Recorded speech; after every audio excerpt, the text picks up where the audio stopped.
Bienvenue sur Agora, 1998. C'est l'année durant laquelle la Station Spatiale Internationale a officiellement pris ses fonctions. Et depuis ce temps, elle a reçu la visite de plus de 250 astronautes issus de diverses nations. À l'image de plusieurs pilotes de vaisseaux spatiaux, les astronautes et scientifiques de l'ISS ont également fait des découvertes terrifiantes dans le grand vide de l'espace, qui n'est pas pour autant vide. Qu'est-ce que réellement l'ISS ? Quelle est sa mission et qu'est-ce qu'il y a de si terrifiant dans ces découvertes? Regardez jusqu'à la fin pour avoir une réponse claire à ces différentes interrogations. N'hésitez pas à consulter les sources de chacune de nos affirmations disponibles en description de la vidéo. C'est parti! L'ISS, c'est quoi en réalité? C'est en 1983 que l'ancien président des États-Unis, Ronald Reagan, a eu l'une des idées les plus folles de l'époque. Créer une station spatiale qui sera en permanence en orbite basse avec notre planète. Son projet consistait à installer une équipe qui sera chargée de faire des recherches scientifiques au sein de l'environnement spatial. Depuis 1993, le programme a commencé à être dirigé étroitement par la NASA et l'agence spatiale russe, connue généralement sous le nom de Roscosmos. Toutefois, il faut également signaler que les agences spatiales européennes, ESA, japonaises, JAXA et canadiennes, CSA, contribuaient aux études aussi de façon très active. Démarré en 1998, l'assemblage dans l'espace de la Station Spatiale Internationale et la finalisation de sa construction n'ont pris fin qu'après 13 années de dur labeur. On compte environ 40 vols qui ont permis en général le transport des éléments qui se révélaient nécessaires pour la concrétisation du projet. Si vous trouvez que cela a duré trop longtemps, sachez que ce retard est loin d'être intentionnel et est bien justifié par les coûts budgétaires ainsi que l'accident de la navette Columbia, qui a été nommé responsable sur la date de la mort de 7 astronautes en 2003. Vu le temps consacré à sa construction et le nombre de milliards qui ont été investis, il est évident que l'ISS soit à ce jour la plus grande invention des hommes qui se trouvent en orbite autour de notre planète. Elle se situe à une altitude qui oscille généralement entre 350 et 400 km et fait environ 110 mètres en termes de longueur, 74 mètres en largeur et enfin 30 mètres en hauteur. D'après les données fournies en 2019, sa masse égalait les 420 tonnes. Pour mener à bien les recherches, faire fonctionner les équipements, procéder aux observations et bien d'autres encore,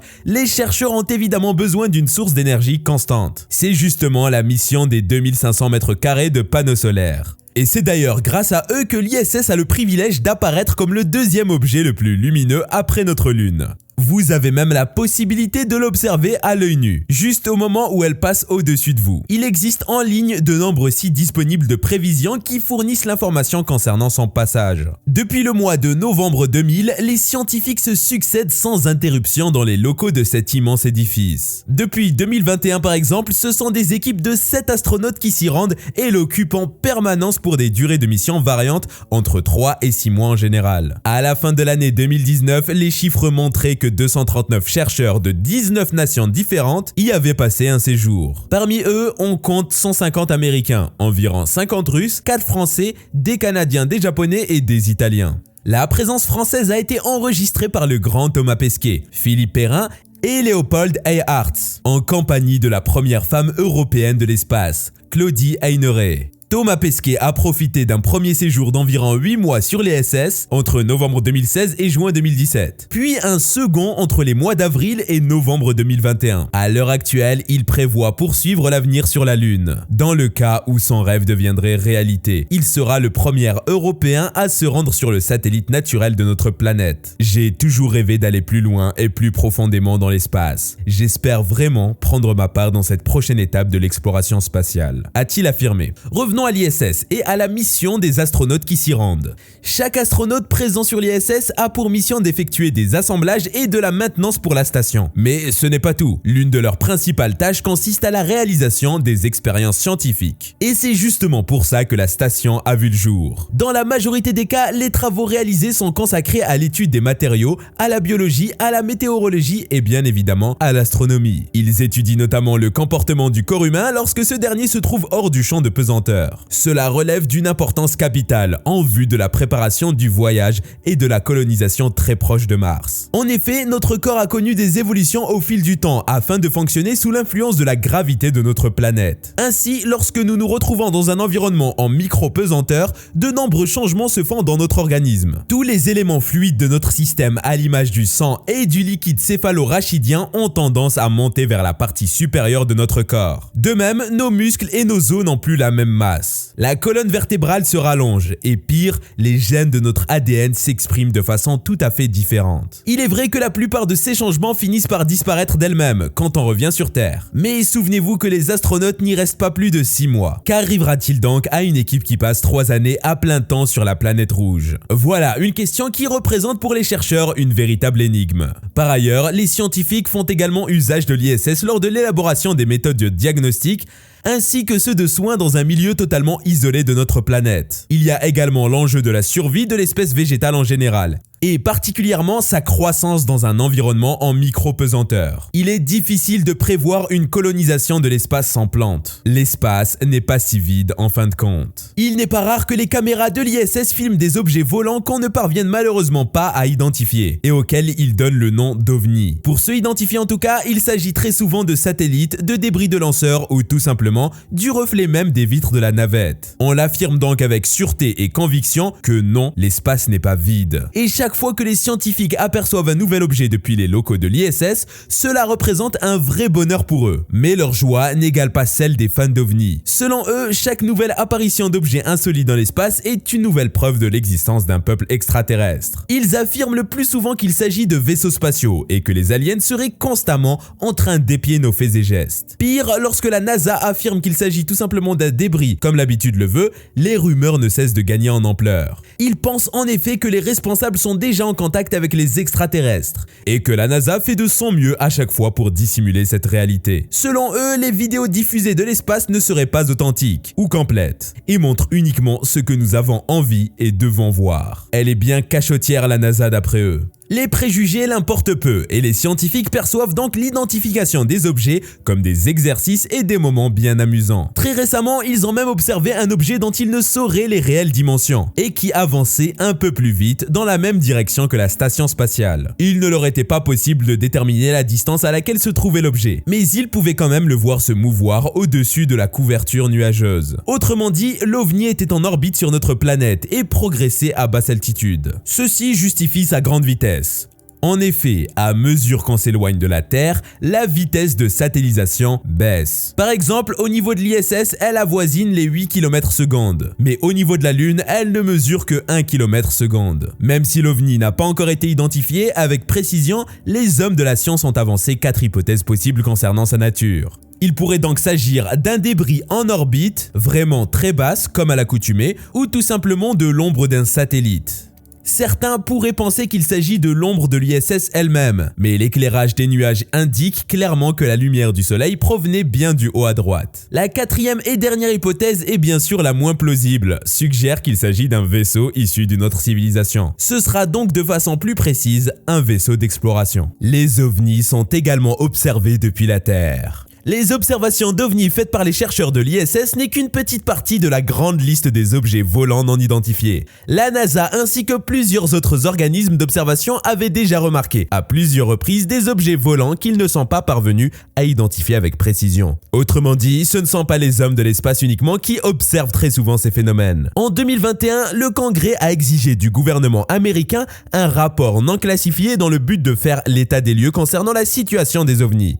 Durant les dernières années, en effet, l'armée américaine a déclaré avoir aperçu à plusieurs reprises des objets volants en déplacement de façon erratique dans les airs, sans pour autant arriver à détecter leur nature. De même, il faut reconnaître qu'il est désormais observé, au niveau de l'armée américaine et des dirigeants politiques du continent, le passage d'un état de scepticisme à l'encontre des extraterrestres à un état de curiosité. Vu qu'il existe à ce jour très peu de preuves concluantes, il n'est pas évident de pouvoir confirmer l'existence d'une espèce extraterrestre. Ce qui n'aide pas vraiment à pouvoir changer les mentalités actuelles qu'ont les terriens à propos de ces phénomènes. Les dirigeants militaires attirent bien l'attention sur le fait qu'il pourrait également s'agir de nouvelles technologies secrètes mises au point par des États rivaux comme la Chine et la Russie. Au regard de l'écho que prend le phénomène, le Pentagone s'est vu dans l'obligation de mettre sur pied un groupe de travail qui s'axera sur les PAN, phénomènes aériens non identifiés, afin de faire une analyse approfondie des observations d'objets volants qui n'ont pas pu être identifiés. 3 mots principaux traduisent la réelle mission assignée à ce nouveau groupe de chercheurs. Détecter, analyser, cataloguer les éléments afin d'avoir une idée sur leur origine, puis mieux comprendre leur fonctionnement. Ils ont essayé au total 120 incidents qui se sont produits au cours des 2 dernières décennies. Au sein de cette masse, le Pentagone a procédé à la déclassification de 3 vidéos qu'il déclare inexpliquées. Du travail effectué par le groupe, il est sorti un rapport qui, d'après certaines sources, ne fournit aucune preuve d'activité extraterrestre sur notre planète et dans notre univers. Toutefois, cela ne signifie pas pour autant que leur existence est reniée. Toujours dans son rapport, le groupe de travail a affirmé qu'aucun des ovnis correspondait à une technologie secrète qui aurait été développée par l'armée américaine. Même s'il est vrai qu'on ne s'attendait pas à des révélations terrifiantes dans ce rapport, son existence, de même que l'implication du gouvernement, sont des preuves que la question liée au PAN est considérée d'une manière plus sérieuse que jamais. On ne parle désormais plus de mythe ni de science-fiction, mais plutôt d'une affaire en relation avec la sécurité nationale. Mais pourquoi avoir attendu tout ce temps avant de réagir? La population ne cesse d'exercer une pression sur les dirigeants publics, une pression qui a fini par les obliger à briser leur silence pour répondre clairement à ce sujet. Comme nous l'avons mentionné au préalable, le peuple croit dur comme fer que les extraterrestres existent bel et bien, et que le gouvernement aurait supprimé les éventuelles preuves obtenues. Ainsi, depuis 2007 déjà, le Pentagone a débuté de façon secrète le recueil d'informations dans le cadre d'un programme qui devrait leur permettre d'identifier les menaces aérospatiales très avancées. D'après les informations obtenues, c'est le sénateur du Nevada, Harry Reid, qui aurait œuvré pour le financement d'un projet du genre. Il était en effet un démocrate qui représente une région englobant la zone 51. Pour ceux qui l'ignorent, la zone 51 est un ancien site militaire où de nombreux théoriciens affirment qu'il y aurait eu des conspirations concernant les restes d'un engin volant qui s'est crashé au sein de la ville de Roswell. L'armée aurait recueilli les débris de ces crashs et serait en train de procéder à leurs études depuis 1947. De hauts dirigeants se prononçant sur la question des ovnis. Plusieurs hauts responsables ainsi que des présidents de la plupart de grandes puissances mondiales n'ont pas manqué l'occasion pour s'exprimer publiquement sur le sujet des ovnis et de l'existence ou non des extraterrestres. Le premier a été John Podesta, le directeur de campagne d'Hillary Clinton. Connue comme l'une des plus grandes adeptes de la théorie des ovnis, qui a promis au cours de la campagne de 2016 qu'elle publierait officiellement l'intégralité des rapports du gouvernement classifiés qui abordent la question des extraterrestres, si jamais elle est élue. De même, au cours d'une interview assez récente sur YouTube, l'ancien président Donald Trump a affirmé qu'il ne divulguera à personne ce qu'il a appris sur les extraterrestres. Pas même à sa famille. Je ne vous parlerai pas de ce que je sais à ce sujet, mais c'est très intéressant, a-t-il affirmé. Barack Obama aussi s'est exprimé sur le sujet. En effet, il avait déclaré à James Corden, alors animateur de télévision, « Quand je suis entré en fonction, j'ai demandé « Est-ce qu'il y a le laboratoire quelque part où on garde les spécimens extraterrestres et le vaisseau spatial ?» Et vous savez, ils ont fait un peu de recherche et la réponse était non. Il a poursuivi ses propos en affirmant qu'il était très sérieux. Le gouvernement était en possession d'images ainsi que d'enregistrements d'objets volants dans le ciel qu'il ne parvenait pas du tout à identifier. D'après les propos d'Obama, les informations existantes sur ces phénomènes étaient totalement basiques. Il leur était impossible de décrire le mouvement des objets, leur trajectoire, leurs origines. Selon Obama, il était vraiment temps de mener les études qu'il faut afin d'essayer d'apprendre beaucoup plus sur le sujet de ce qu'on sait déjà. Même au sein du Congrès, la question est devenue une réelle actualité alimentant les débats aussi bien chez les démocrates que les républicains.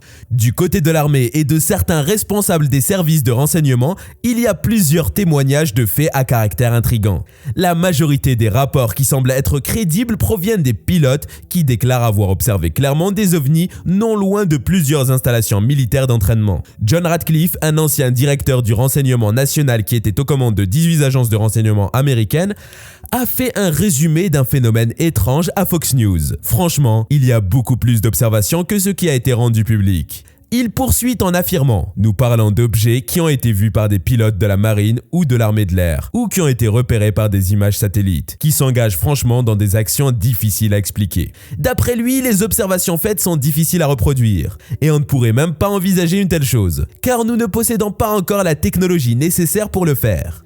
Il faudrait également des vaisseaux spatiaux qui auraient la possibilité de franchir le mur du son sans avoir besoin au préalable d'un banc sonique. Et nous ne disposons pas de cela à l'heure actuelle. Par ailleurs, dans un récent épisode de CBS 60 minutes, 2 pilotes de la Navy ont déclaré avoir observé dans le Pacifique un objet qui semblait refléter l'intégralité de leurs divers mouvements. L'un d'eux a décrit la scène avec plus de précision, en affirmant que l'objet était plutôt petit avec la forme d'un tic-tac, à l'image des bonbons de menthe qui possèdent une forme oblongue. L'un des témoins, Alex Dietrich, et ancien pilote de la Navy aussi, a renchéri en ces termes. Et c'est exactement ce à quoi il ressemblait, sauf qu'il se déplaçait très rapidement et de manière très erratique, et que nous ne pouvions pas anticiper dans quel sens il allait tourner ou comment il manœuvrait, comme il le faisait, ni quel était son système de propulsion. Il n'y avait pas de traînée de fumée apparente ou de propulsion. Il n'avait pas de surface de contrôle de vol apparente pour manœuvrer de la manière dont il le faisait. L'espace, les ovnis, les extraterrestres, voilà autant de sujets qui ne cesseront sûrement jamais de faire naître des débats dans le rang des divers acteurs du voyage spatial.